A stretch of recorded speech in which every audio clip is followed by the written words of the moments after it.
Affirmer que le travail permet à l'homme de se réaliser, ça se comprend très bien dans un système un peu ancien, lorsque l'artisan va créer un magnifique meuble, l'architecte une magnifique maison. Mais est-ce qu'on peut encore continuer à affirmer cela dans un siècle industriel? Est-ce qu'on peut penser se réaliser en vissant des boulons sur une chaîne de montage ou en servant des cornets de frites à la chaîne? Karl Marx, philosophe allemand du XIXe siècle, a bâti toute sa théorie à partir de l'observation, de l'analyse du monde industriel du XIXe siècle. Je vous rappelle que c'était le début de l'ère industrielle, des usines, du travail à la chaîne.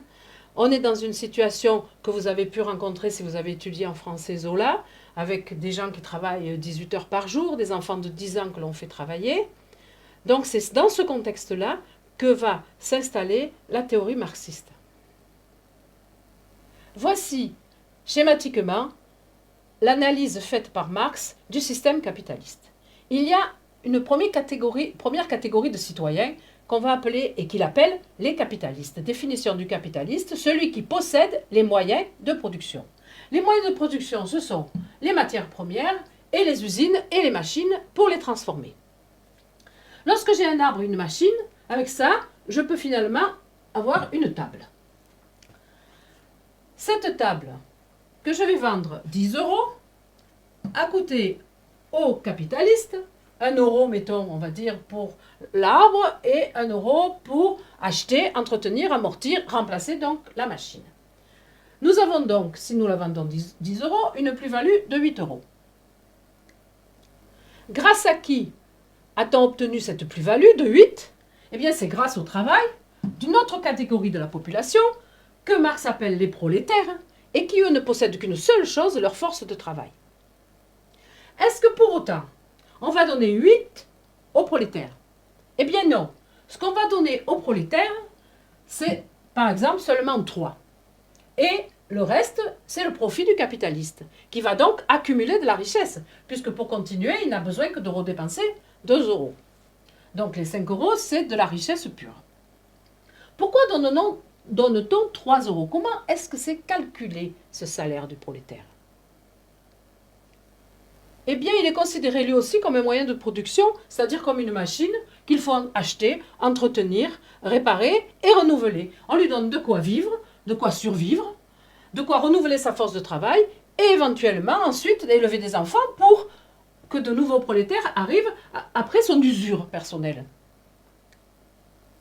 Le prolétaire est donc assimilé à une machine et sa force de travail devient une marchandise qui va se négocier sur un marché concurrentiel. Vous trouverez ces idées dans un texte de Marx que je vous conseille de lire, qui dit qu'on trouve sur le marché un groupe d'acheteurs qui possèdent le sol, les matières premières, etc., et un autre groupe qui ne possède que sa force de travail.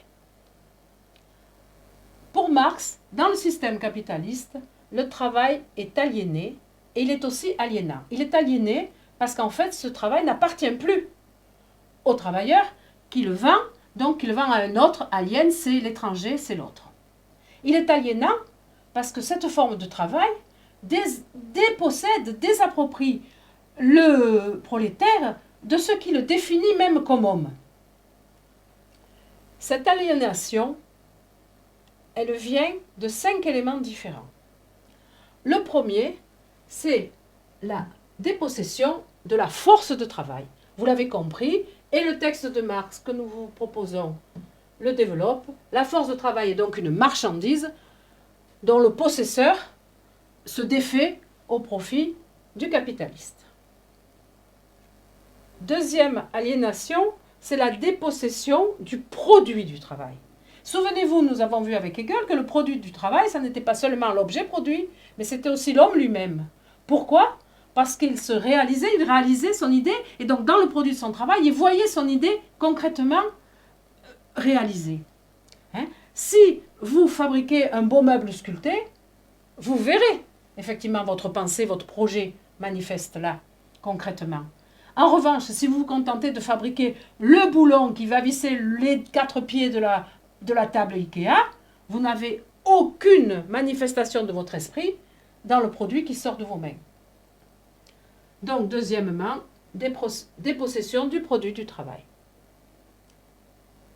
Le troisième élément aliénant, c'est la division du travail. Lorsque vous vous contentez de fabriquer des boulons dont vous ne saurez pas à quoi ils vont servir, vous faites un travail idiot, un travail répétitif. Le quatrième élément aliénant, c'est la dépossession des fruits du travail. Le fruit du travail, c'est le bénéfice, ce que ça rapporte. Et là, on a vu que le travail du prolétaire, normalement, rapportait 8, et que finalement, il ne lui en revenait que 3. On lui vole la plus-value pour Marx. Le cinquième élément aliénant, c'est que le travail sous le capitalisme est dépossession de soi. Puisque le prolétaire vend sa vie en vendant une grande partie de son temps. Dans ce temps, il ne s'appartient pas, il ne se réalise pas. Et finalement, il se réalise dans les moments de vacances, de loisirs, hors du travail. Donc le travail le dépossède de ce qu'il est profondément lui-même. Vous trouvez le texte correspondant à cette idée en lien ici. En quoi consiste la dépossession du travail? Vous voyez que c'est directement le sujet.